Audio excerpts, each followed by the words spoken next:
이니고 로페즈 데 로유올라는 1491년 스페인 바스크 지방에서 태어났다. 로유올라가는 전통적인 기사 가문으로 자부심이 강하고 호전적이었다. 로유올라가는 여러 갈등 끝에 수백 년 동안 카스티아 왕국에 충성했다. 이 가문은 인근 마을 아즈페티아 본당에서 교회 후원자의 권리를 누리고 있었다. 본당 신부를 임명할 수 있었고 교회 영지에서 많은 수입을 올리기도 했다. 이 가문은 교회 생활과 당시의 가톨릭 관습과 밀접한 관련을 맺고 있었다. 로유올라 성이 있는 기프지코아 지방은 14개 귀족 가문이 다스리고 있었다. 로유올라가는 그 중에서 가장 부유하고 강력한 가문이었다. 넓은 토지를 소유했고 농로도 많이 거느렸다. 이 가문이 가진 특권과 권한, 수유로 인해 이웃뿐 아니라 주교와도 싸움이 잦았다. 드잡이, 약탈, 심지어 살인까지 일어났다. 오랫동안 주교단은 아즈페이티아 본당 운영권을 탐내고 있었다. 로유올라 성은 이런 무력 충돌로 인해 요새화되었다. 집이라기보다 방호시설에 가까웠다. 이니고는 이런 가정 환경에 큰 영향을 받았다. 이니고는 딸을 포함한 적자 13명 가운데 막내였다. 그 밖에 서자들도 있었다. 아즈페이티아 본당 신부인 이냐시오의 형도 서자였다. 이니고가 어렸을 때 삭발리를 했다는 기록이 있다. 이는 그가 성직자로 정해졌음을 뜻한다. 그러나 이것이 인생에 결정적인 영향을 미치진 않았다. 그의 가문은 종교적이고 신심이 깊었다. 축제, 성지순례, 성체대회뿐 아니라 그의 가톨릭 풍습들도 그들에게는 당연한 것이었고 열성적이고 자랑스럽게 참여했다. 당시 사람들이 그랬듯이 이니고도 자연스레 종교적 환경 속에서 살았다. 바스크의 주요 가문들 중에서는 중세 기사 제도가 15세기에서 16세기까지 지속되었다. 역사적으로 이는 시대에 뒤떨어진 것이었다. 이미 사회의 경제적 환경이 크게 변했다. 전쟁 방식이나 정치적 공방 양상이 완전히 달라졌다. 그러나 궁정 생활에는 여전히 기사도의 이상과 관습이 강하게 남아 있었다. 무기 사용법과 승마와 경마를 익혔고 귀부인을 이상으로 숭앙했다. 주군에 대한 충성은 기사도의 기본이었다. 기사는 개별적 계약을 통해 충성과 봉사를 맹세했다. 주군은 기사들에게 무보수 참전을 명할 수 있었으며 기사들은 그 대가로 주군의 보호를 받았다. 명예를 건 약속, 사회적 지위, 전투에서의 용기, 개인의 명예, 실추된 명예 회복은 그들에게 중요한 덕목이었다. 기사도의 이상은 구체적인 행동, 신중한 용기, 인간적이고 사회적인 가치를 요구한다.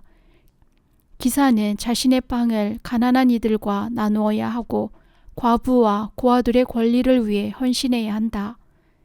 이런 풍토에서 교육은 평가절하되었다. 로유올라가에서는 극소수만 읽고 쓸 줄 알았다. 로유올라가 사람들은 행동파, 지주, 투사였다. 가부장적이고 호전적이며 허영심 많은 남성 우월주의자였다. 사멸해 가는 기사도는 중세 후기의 신흥 도시들과 마찰을 일으켰다. 각 도시의 새로운 경제, 사회 형태는 기사도의 이상과 거리가 멀었다. 둘 사이에는 영향력, 권력, 소유권을 다투는 끈질긴 싸움이 계속되었다. 이니고는 이런 분위기에서 성장했다. 그는 뛰어나고 다재다능하며 용기 있고 상승 의지가 강한 젊은이였다. 입신양명의 욕구와 능력을 겸비했다. 물론 외적 가치를 추구하며 달린 성공 가도였다. 그러나 훗날 이 모든 것을 거부한다. 이니고가 젊었을 때 스페인은 부흥기를 맞았다. 종교, 문화, 정치, 경제적으로 스페인은 유럽에서 지도적 위치에 올랐다. 1649년 카스티아의 여왕 이사벨 1세와 아라곤의 왕 페르난도가 결혼함으로써 강력한 두 왕국이 통일되었다. 가톨릭 왕국의 결합은 스페인 부흥의 정치적 초석이 되었다. 1492년 스페인은 마지막 남은 이슬람 국가인 그라나다의 왕국을 함락하고 유대인들을 추방했다. 같은 해 콜럼버스는 아메리카 대륙을 발견했다. 이런 일련의 사건들로 왕국은 온통 축제 분위기였다. 1504년 나폴리 정복 같은 중요한 성공들이 이어지면서 스페인의 국가적 자긍심은 높아졌고 이는 경제적 팽창의 시발점이 되었다. 이런 황금기는 문학, 예술, 건축의 부흥을 뜻하기도 했다. 교회에서는 종교개혁이 일어났고 아빌라의 데레사나 십자가의 성 요한을 통해 스페인의 신비주의가 영적이고 문학적인 빛을 발하기 시작했다. 로욜라가는 자부심이 강한 바스크의 주요 가문들처럼 독립을 염두에 두고 가톨릭 국왕에게 충성했다. 로욜라가는 왕가의 총애를 받으며 세금 감면 등의 특권을 누렸다. 로욜라가는 바스크 출신인 동시에 스페인 출신이라 할 수 있었다. 일련의 역사적 사건으로 말미암아 1516년 함스부르크가의 카를로스 1세가 스페인 왕위에 올랐다. 그는 1519년 독일 신성 로마 제국의 황제로 선출되어 카를 5세로도 불린다. 이로써 거대 제국이 탄생했다. 이 제국의 영토는 오스트리아의 세습 영지, 스페인, 네덜란드, 부르고뉴를 아우르고 나폴리와 시칠리까지 이르렀다. 해외에도 거대 영토를 소유한 함스부르크가는 16세기 해가 지지 않는 제국이라고 불렸다. 영토는 사대륙에 뻗어 있었지만 여러 개로 나뉘어 있어서 카를 5세와 그의 후계자들은 각 영토의 통치권을 확고히 하기 위해 꾸준히 노력해야 했으며 고된 여행을 많이 해야 했다. 거대 제국이 등장하면서 세계관도 달라졌다. 젊은 이니고의 시야도 넓어졌다. 함스부르크 제국과 유럽 제2의 거대 세력인 프랑스 사이에는 분쟁이 끊이지 않았다. 국경에서 일어나는 잦은 충돌에 이니고도 참가했다. 프랑스와의 전투에서 패한 이니고는 30살에 예기치 못한 삶에 이끌린다. 이니고의 어머니는 13째 아인 이니고를 낳으면서 세상을 떠났다. 대장장이 부인인 유모가 이니고를 키웠다. 이니고는 전원적이고 목가적인 분위기에서 성장했다. 로욜라 성은 언덕이 많은 비옥한 지형이 푸른 산간 평지에 있었다. 누뚱이 이니고는 훈육되어야 했다. 그는 1507년부터 1517년까지 카스티아의 아레발로에서 지냈다. 거기서 돈 후안 벨라스케스의 궁정 시동으로 있었다. 로욜라 가위 친척인 벨라스케스는 세상 물정에 밝고 교양 있는 외교관이었으며 궁정의회의 일원이었다.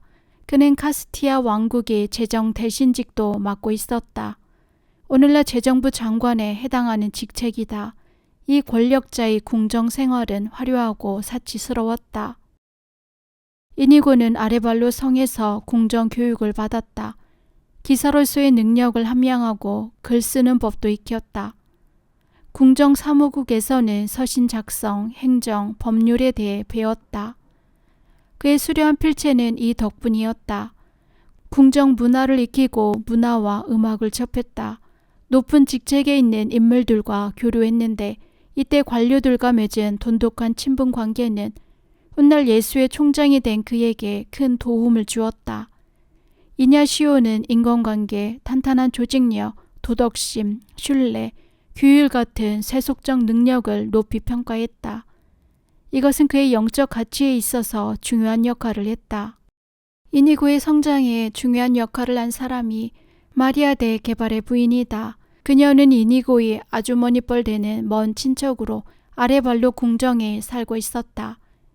이 경건한 여인은 부인 애를 만들어 프란치스코의 영성을 바탕으로 병자들을 돌보는 데 헌신했다. 여기에 이니고도 동참했을 것이다. 그는 프란치스코 영성에 익숙했으며 병원에서 봉사하는 것을 좋아했다. 그렇다고 이니고가 허영심 많고 술 좋아하고 싸움을 즐기는 향락적인 인물과 거리가 멀었다고 할 수는 없다. 그는 옷맵시와 머리 모양에 신경을 많이 썼다. 1515년에서 1517년 사이에 벨라스케스는 갑자기 자신의 직위, 명성, 부를 잃고 고통스럽게 세상을 떠났다. 그의 화려한 궁정 생활도 끝이 났다. 이니고는 아레발로를 떠나야 했다. 24세 젊은 기사는 세속의 명예와 부가 갑자기 사라지는 경험을 하게 된 것이다. 보호자가 세상을 떠나자 이니고는 팜플로나로 갔다. 거기서 나에라의 공작이자 나바라의 부왕인 안티오니오 말레게 데 라라에게 의탁했다. 이니고는 안티오니오 호위 기사가 되며 신임을 얻어서 비서직도 맡게 된다. 필요하면 전쟁에 나갔고 무기를 들었지만 형들과는 달리 군인으로만 머물지는 않았다. 1518년 이니고는 안토니오를 수행하여 카를 5세의 대관식 참석자 바야돌리도로 갔다. 1520년에는 외교적 임무를 띠고 나에라를 방문하여 탁월한 협상 능력과 정치적 수완을 보였다. 그 몇 년 동안은 수차에 걸쳐 원정에 참가했다. 16세기 무렵 교회는 변혁기를 맞았다. 유럽 전체가 그랬듯이 스페인 교회도 중세 후기의 몰락을 겪고 있었다. 성직자들은 제대로 교육받지 못했고 전례를 몰랐다. 정결은 지켜지지 않았고 수도원은 큰 공경에 빠졌다. 성직록이나 희사금은 부당하고 과도하게 부과되었다. 고위 성직자들은 귀족처럼 사치스러웠고 타락한 생활을 했다. 성직자 계층과 수도자 계층은 유복자들을 위한 원호기관 같았다. 성직자 신분에 맞는 삶을 살기에는 개인적 동기부여가 너무 약했다. 무엇보다 영적 공허 상태가 지탄거리였다. 외적 제도와 관습은 물질적 후원 덕에 유지되었지만 내적 차원의 그리스도교 영성은 사라졌다. 이니고는 어릴 적부터 이런 교회 모습을 보았다. 15세기부터 개혁운동과 종교적 각성이 있었다. 이런 시도는 그때까지의 교회 역사의 새로운 중점이 되었다. 프란치스코 회원인 톨레도의 대주교 프란치스코 히메네스는 교회 개혁에 앞장섰다. 그는 돈 후안 벨라스케스와 잘 아는 사이였다. 이니고는 아레발로에서 이런 개혁에 대해 들었을 것이다. 시스네로스는 신학 내면화를 촉구했다. 그리스도교는 전례, 교의, 제도보다 더 큰 것이다. 프란치스코 영성에 따라 살고 완덕의 길을 찾는 평신도와 성직자들의 모임도 있었다. 시스네로스는 주요 저자의 저서를 스페인어로 번역하여 널리 유포했다. 토마스의 아킨페스의 준주성범, 작센의 루돌프의 그리스도 생애 등 많은 책이 스페인에서 출간되었다. 이 두 책은 이냐시오 영성에 깊이 각인되었다. 예로니모 나달 신부는 말년의 이냐시오에게 그의 영적 영성에 대해 기술해 달라고 부탁했다. 거기에는 천 예수 회원들의 소망이 담겨 있었다. 성장하고 있지만 아직 기반이 약한 수도회에 방향을 제시해줄 창립자의 영적 유언을 바랬던 것이다. 그들은 창립자의 카리스마가 그의 인생사와 긴밀히 연결되어 있다고 느꼈다. 따라서 창립자의 생애를 통해 카리스마를 보존하고 싶었다. 이냐시오는 마지못해 동의했다. 그는 사적인 것을 드러내기 꺼렸다. 수차례 부탁을 받고서야 비서에게 순례자의 보고를 구술했다. 때로 이 글은 자서전이라고도 불렸다.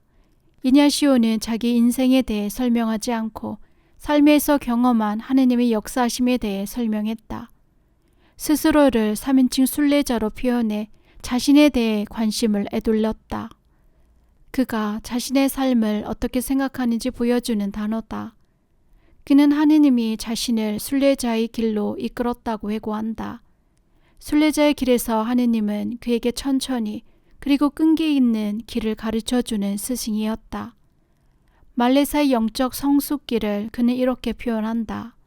그 무렵 하느님은 선생님이 학생을 다루듯 그를 다루셨다. 그는 자신의 삶에 대해 기록해 다른 이들에게도 이러한 하느님의 학교가 도움이 되기를 바랬다. 따라서 순례자의 보고라는 제목은 그의 성격에 잘 들어맞는다고 볼 수 있다. 영신 수련에서도 이냐시오는 다른 이들을 위해 하느님의 교육학을 풍부히 설명했다. 순례자의 보고에는 이니고의 유년기와 청년기에 대한 설명이 몇 문장밖에 없다. 26살 때까지 그는 세상의 헛된 부귀영화를 쫓았다. 명예를 얻겠다는 욕망이 가득 찬 그는 총기 훈련을 즐겼다. 이는 말년의 이냐시오가 자신의 청년기를 정확하게 표현한 문장이다. 순례자의 보고 수백 년 동안 로마의 문서고에서 잠자고 있었다. 16세기 말 수도에는 페도르 데 리바네네이라 신부에게 이냐시오의 공적 삶에 대해 저술하게 했다. 이 책은 이전의 것과는 출발점부터 달랐다. 이 책은 문학적으로 가치가 있다. 소설 형식으로 쓰여진 이 책에서 이냐시오는 영웅적인 모습으로 그려졌다. 20세기 초에 순례자의 보고는 다시 출간되었다. 여기서 이냐시오의 모습은 혁명적이다. 천재적인 조직가, 고행자이자 교회 정치가 외 영적 또는 신비적 이냐시오가 재발견되었다. 회심 순간부터 자세히 설명하는 순례자의 보고는 이냐시오의 영적 생애를 아는데 매우 중요하다. 1521년 5월 이니고는 전쟁에 참가한다. 나바라의 선왕 앙리의 달브레는 5년 전 카스티아에서 추방당해 프랑스에 망명 중이었다. 카를 5세는 부재 중이었고 카스티아에서는 내전이 계속되고 있었다. 프랑스는 앙리 달브레의 요청을 받아들여 그의 왕관을 다시 찾아주기에 혹이라 여겼다. 나바라에 주둔한 프랑스 대군은 팜플로나를 포위하기 시작했다. 이니고 부대는 적군의 위세에 눌려 싸워보지도 않고 성문을 열어 항복할 조짐을 보였다. 이니고는 수치스러웠다. 그는 자신을 따르는 몇몇 군사들과 도시 위쪽 요새에서 승산 없는 전투를 감행했다. 전투가 시작되자마자 포탄이 그의 다리를 부수었다. 장수의 부상으로 사기는 떨어졌고 요새는 함락되고 말았다. 프랑스인들은 이니고의 용기에 경의를 표하며 그를 예우했다. 그들은 이니고를 치료하여 료욜라로 후송했다. 그의 삶은 파괴되었다. 겉멋도 무예도 기사의 승부욕도 다 끝났다. 궁정 경력과 행정가로서의 출세길은 무참히 좌절되었다. 중상을 입은 이니고는 상상할 수 없는 고통에 시달리면서 노새에 실려 고향 바스크로 후송되었다. 사람들은 지역의 모든 의사를 불렀다. 이들은 산산조각난 뼈를 맞추었고 당시 의료 수준을 감안할 때 이 수술은 이니고에게 지옥 같은 고통이었을 것이다. 며칠 후 이니고는 병자 성사를 받았고 베드로 성인에게 기도했다. 모두 마지막이라고 생각했다.